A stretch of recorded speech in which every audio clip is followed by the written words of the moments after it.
Boom! Benting here, and it's time for a pointless but quick Elimination Chamber 2020 review. Okay, so first off we had the kickoff match. Didn't watch it. Who watches the kickoff matches anyway? Viking Raiders won, for anybody that's interested, and they faced Hawkins and Ryder. Wow, they're still going. Good for them. So we had the show that started, and the opening match of the night was Bryan versus Gulak. Now, this to me resembled more a match that you would see on Monday Night Raw or Friday Night SmackDown than a pay-per-view match. Why? Because it was a theme of the show. It had no build-up. This was a match that was just thrown there. I swear, literally, it's had a little build-up with Gulak saying, "Oh, I know you inside and out. Slater, you should do this, you should do this." But, like, literally, they just sort of, Bryan met him in the locker room on SmackDown, and he just said, "Hey, I've heard that you've been telling people that I've got weaknesses that you can exploit." Gulak's like, "So, you know, I'm going to be in Philadelphia on Sunday. Why not face me at the Elimination Chamber pay-per-view?" That was basically the build-up. The match? Meh. It was okay. It's a good wrestling match, but was it a good match? I don't think it was a great match. Why? Because there's no storyline or build, and it just seemed pointless. And Gulak to me just doesn't seem that great anymore. He used to be really good. I used to like his sideshow presentations and all the stuff he used to do. Now he's just vanilla wrestler. You know, he's bland, he's plain, and he's just like, yeah, look at me. I've got trunks, I've got shoes, and I wrestle. That's Drew Gulak. To be fair, that's Daniel Bryan as well, but I'm glad he's gone back to the yes movement, and we should probably not left that in the first place, even though the heel stuff was brilliant. You know, you got something like that, and it's working so well, keep it. Why not? Great wrestling match, like very technical, like a proper sort of amateur wrestling sort of style, a lot of mat work. Bryan was battered and bruised, so it didn't look physical, but it was. And there was a moment where Bryan was sort of back suplex and he landed on his head. That was a bit gruesome. That was a bit hardcore. But yeah, the match ended. Bryan won, but it kind of just went, yeah, fair play, respect to Gulak, and that was that. So about 5 out of 10. No, I'll give it 6.5 out of 10 because it was a good wrestling match. United States title match. I skipped it. Why? Because it's these two Mexicans, Andrade and the other one, Carrera, and they can't speak English, and they're just wrestlers. Like, people moan at Vince and say, you know, oh, we've got amazing wrestlers, we've got all these indie stars. That's great, but they just wrestle. There's no interesting part to their characters. There's no dynamic. There's nothing dynamic. There's nothing interesting. There's nothing engaging for me. I mean, the crowd throughout this whole pay-per-view, by the way, were asleep. They were dead. There was just nothing, and I don't blame them because the show that they got wasn't really anything to get the blood pumping. A lot of them on their phones, and I swear there was a guy in the front row asleep. But I skipped this match because I just wasn't interested. Guys like this just aren't interested. Andrade won. Elimination Chamber match for the SmackDown Tag Team Championship. I hope you know all the teams in it because there's like 6 of them. So I'm not going through them all. Basically, Miz and Morrison came in as champions. Yay. Suspected that they would win this match. My hunch was right because they did win the match. Moments of the match, there was a moment when the Lucha House Party guy flipped off the top of the cage and like did a 450 and landed on everybody in the ring. That was pretty cool. Otis. Wow, what a weird character. I think he was drunk during this match, much like I am probably during this review, because he just didn't seem with it, did he? There was a moment when he first came in. I mean, there was a lot of confusion in this match. Like, there was a lot of not knowing what to do, a lot of botches. It was a bit all over the shop. But Otis in particular, at the beginning, he came in the ring, he went back out. He came in and he went back out. What was he doing? I don't know. Who was telling him to do that? Probably no one. Graves, I think, made the comment of, oh, Otis doesn't even know what side of the ring to get in. No, he just didn't know what he was doing. There was another moment as well where Tucker did this amazing flip off the top of the cell pod, which is pretty impressive for a 300-pound fella. But there was also a moment where, while Tucker was still on top, where he threw Dolph Ziggler down onto Otis. And obviously they've had this big rivalry that's been going. It's been one of the big things that's been going on in the WWE the last few weeks. The old Otis, Mandy Rose, Dolph Ziggler love triangle scenario that we've seen a million times before. But hey, so obviously Otis is supposed to be really ticked off that this guy stole my girl. But he finally got his hands on him and he just held him. He's like, yeah! What was he? He just held him. And instead of just like battering him repeatedly against the cell, like back and forth rope, hit him against the rope, hit him against the cell, hit him again. He didn't do all that. He literally just dropped him on the ropes. Oh yeah, I've been waiting to get my hands on Ziggler. I hate him. Oh yeah, just drop him on the ropes. So he did. And then obviously towards the end of the match, Otis sprinted and missed his intended target, Ziggler, and he went through the pod, which fair enough, WWE, you know, you've not pulled that stunt before where someone goes through the pod, so kudos to you. And he ended up on the outside of the ring. Obviously that ended up with them being eliminated. Fast forward all that nonsense, Miz and Morrison, it was left to Miz and Morrison and the Usos. Miz and Morrison won. It was match of the night. So I give that one a 7 out of 10. That's the highest any match on this card's getting. Trust me. Next we had the no disqualification match. AJ Styles with DOC versus Aleister Black. Now, wasn't special. Wasn't special. Again, the crowd were dead. It was all a bit quiet. It was all a bit dead because it just wasn't special. It just wasn't great. Aleister Black, again, another one. I've said, I think already with Gulak and the Mexicans.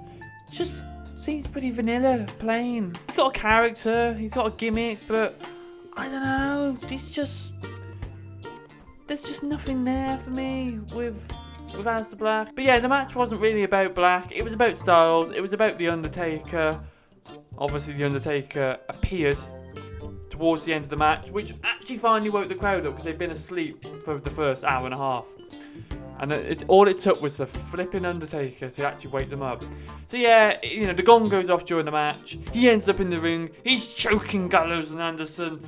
You know, pulling his face as he does.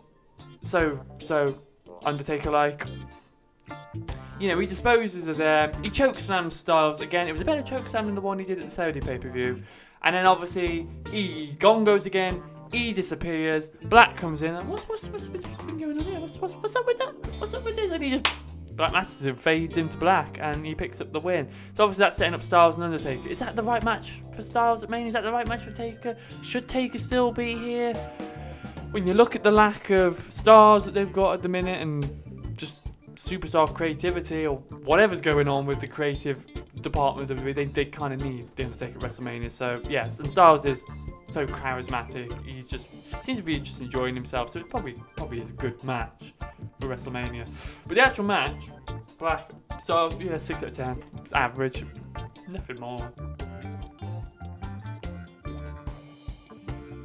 Street Profits versus Seth Rollins and Murphy. Now, a match that actually had, I think, a bit of a build. Like most of the matches in this pay-per-view just didn't seem to have much of a point or a build. It seemed more like an episode of Monday Night Raw than it did a pay-per-view. But the Street Profits, they brought the swag. They brought the smoke. And them two guys have got charisma, especially Montez Ford. That guy's got charisma. He reminds me of a Rock a little bit. I know. Shouts a lot and he's got a lot of quotes. It's probably why he reminds me of The Rock. It was a good match. Seth Rollins came out with the Authors of Pain. Obviously, they got their group going. Rollins now, I think it's working for him. The direction, finally, I think it's working for him.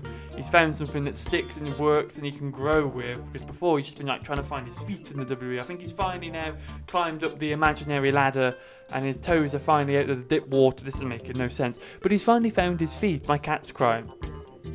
No, Finn! I'm going to have to get my cat. Oh, my cat decided to join me mid-review. I have no idea where I was. Right, yeah.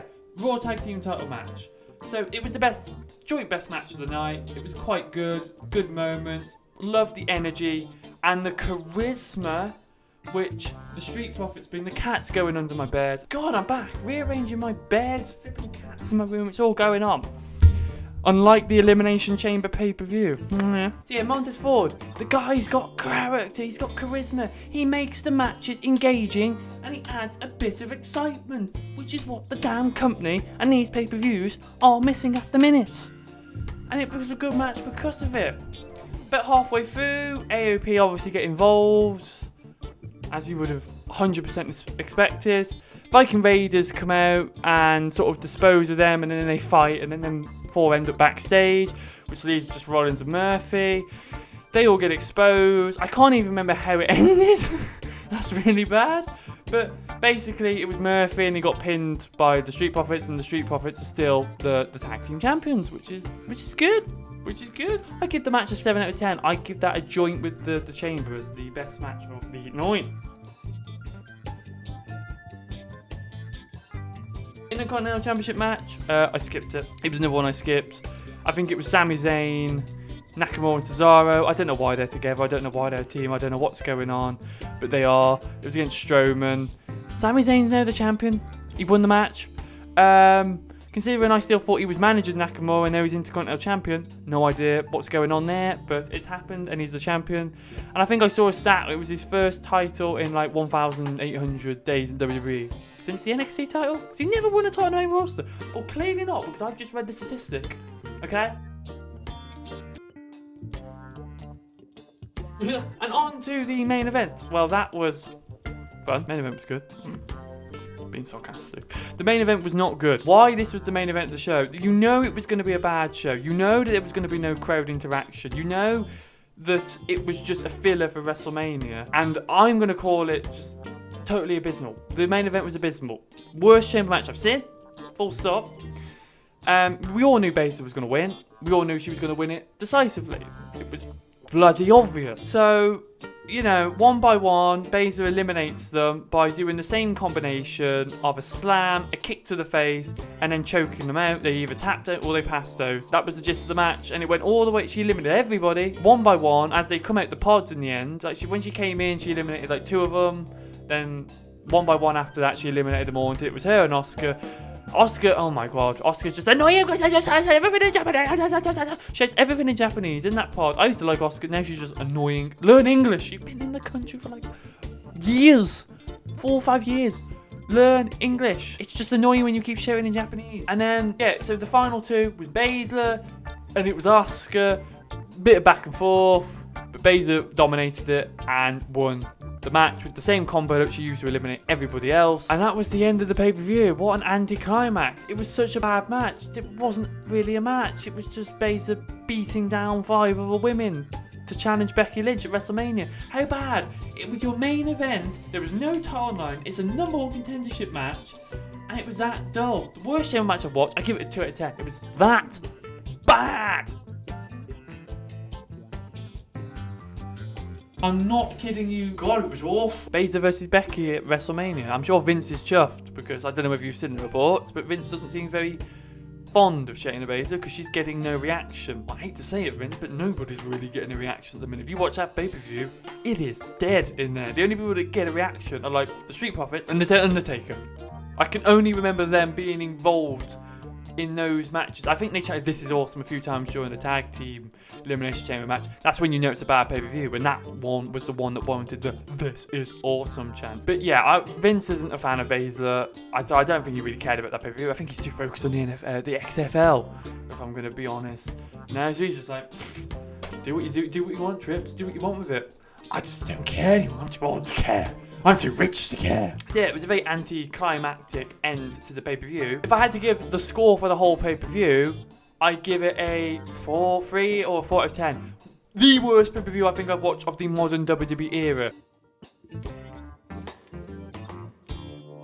So if you were thinking about watching it, don't.